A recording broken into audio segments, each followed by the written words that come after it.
Ciao amici e amiche del segno dei gemelli, io sono Angela e questo è Exota Record ed è così che mi trovate sui social. Questo è l'oroscopo settimanale dal 16 al 22 febbraio. Prima di iniziare vi ricordo che è una stesa generica, prendete solo ciò che vi risuona e se volete potete integrarla col vostro ascendente.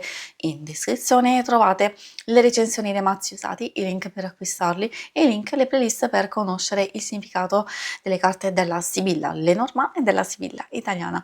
Vi invito a iscrivervi e abbonarvi al mio canale per sostenere il mio lavoro. Vi ringrazio moltissimo se lo farete o l'avete già fatto. E adesso possiamo partire con la lettura.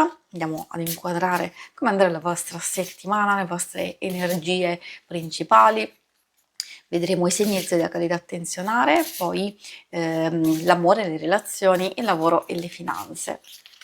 Come prima carta troviamo la croce. Allora, spesso ci parla della conclusione di un qualcosa, può essere un dolore, una sofferenza, può essere un qualcosa che ci trasciniamo da un po' di tempo. Ecco, in quest'ultimo caso magari sarebbe opportuno liberarsi di un peso, di un fardello, oppure al momento di rinunciare, mettere da parte un qualcosa che è un po' troppo pesante, un po' troppo difficile o ci costa tanto impegno e magari rivedere successivamente, quindi di concentrarci sulle cose più importanti.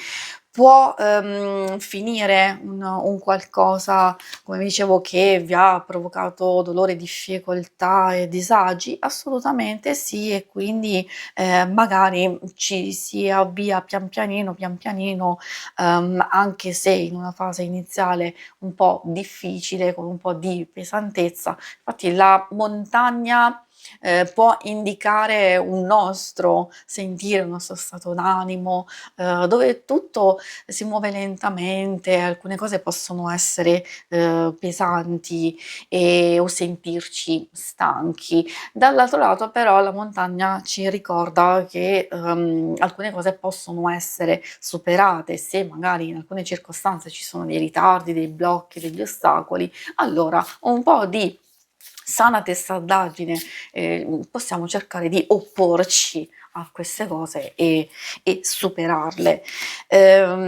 Può anche essere che magari la montagna ci consiglia di prenderci del tempo e quindi se c'è un blocco magari abbiamo bisogno di guardare meglio alcune cose, di definire perché no, un nuovo piano di crescita e di evoluzione. Probabilmente c'è bisogno di concentrarsi sul proprio benessere, magari prendersi una pausa, indicando una fase di crescita. Probabilmente questa può indicare uno sblocco di alcune situazioni oppure una nuova energia, qualcosa del passato che va a migliorare, oppure diciamo finalmente magari abbiamo delle informazioni giuste o anche il nostro stesso impegno che ci sta dando dei risultati. Questo un po' di più nelle questioni pratiche e anche magari di salute a livello psicofisico. I segni zodiacali da attenzionare nella vostra settimana sono segni principalmente quelli di terra, Toro, Vergine e Capricorno. Abbiamo un pochetto quelli di fuoco, Ariete, Leone e Sagittario. E adesso andiamo avanti verso l'ambito amore e relazioni. Amore e relazioni in genere è vero che trattiamo principalmente coppia single, però magari alcune cose possono fare riferimento all'amicizia, alla famiglia, quindi consiglio sempre di ascoltare così potete trarre le informazioni che risuonano particolarmente con voi, con quello che state vivendo. Abbiamo Anemone che parla di fermento, di agitazione, anche un po' in senso positivo perché riguarda quelle emozioni molto forti, quella passione molto intensa, però effimera, comunque fugace e quindi attrazione, quindi anche qualcosa che riguarda la vostra stessa stessa intimità, quindi come, miglioramento, però può trattarsi anche di situazioni che possono portare a esagerazione e quindi di fare attenzione anche alle comunicazioni. Abbiamo di base una carta molto forte, la croce, e quindi può portare una fase di agitazione e di tensione dove, si ha desiderio effettivamente, di liberarsi di un peso, di un qualcosa, come abbiamo già visto, e lo si può fare. Quindi abbiamo la fase più turbolenta verso l'inizio della settimana, si vede già con questo gelsomino che c'è più dolcezza, c'è più, attenzione, tranquillità, alle cose, diciamo importanti. C'è questa ginestra che in conclusione della settimana ci fa capire che potrebbe tornare un po' di agitazione, e quindi di capire effettivamente che, abbiamo bisogno, come abbiamo visto sin dall'inizio, di più serenità. Ovviamente alcune cose non dipendono da noi, anche da cose che si muovono all'esterno, possiamo però scegliere come comportarci, come affrontare determinate cose. Probabilmente queste carte vi stanno dicendo: "Okay, ci sono delle tensioni e che quindi si deve prendere un po' il controllo per far sì di andare a direzionare alcune cose verso l'evoluzione, verso la crescita e non verso il blocco e la stagnazione."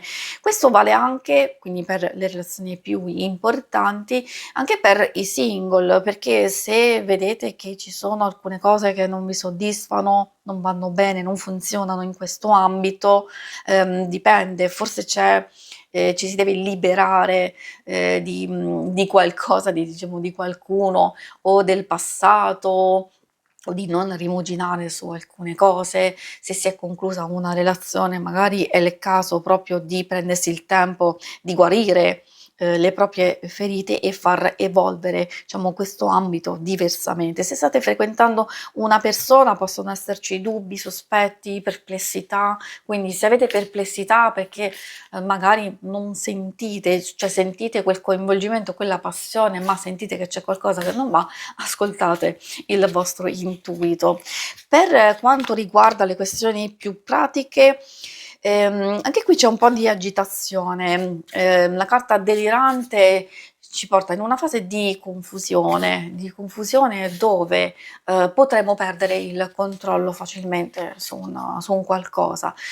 Può avere anche aspetti positivi, nel senso che, magari ci sono delle nuove situazioni, delle cose che ci fanno ben sperare, anche delle notizie che, possono essere interessanti, però questa carta comunque consiglia di non perdere il controllo, nel senso di fare attenzione soprattutto alle vostre finanze, soprattutto se si sta parlando di proposte che possono riguardare scusate, un aumento, miglioramento nel vostro ambiente lavorativo, o altre forme di guadagno, di investimenti, eccetera. Poi ricordo che il denaro tendenzialmente è una carta positiva che parla di rapporti costruttivi, di affari vantaggiosi, di aiuti, sostegno, anche una parte che ha a che fare con consigli interessanti, con nuove esperienze, quindi entriamo anche nel campo del cambiamento e del rinnovamento, e magari questo potrebbe essere soprattutto utile per chi è alla ricerca del lavoro.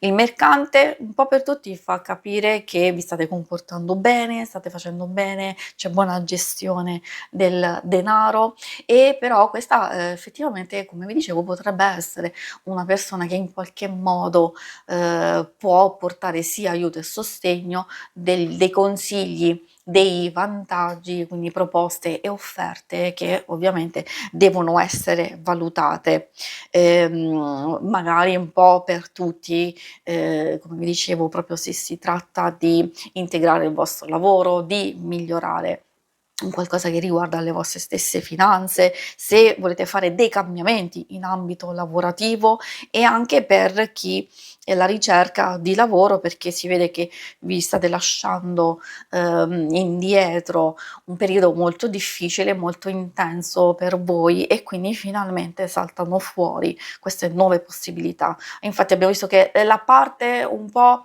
strettamente personale e relazionale che, subisce un po' di pesantezza e di stasi, invece la parte lavorativa e dove vi state impegnando in qualcosa di importante è molto più attiva e positiva. Si conclude qui la lettura, vi ringrazio per avermi seguita, se volete in alto a destra trovate il logo per iscrivervi al canale e in basso trovate le schermate per vedere il vostro scopo mensile, lunare e quindicinale. Alla prossima, vi auguro una buona settimana, ciao!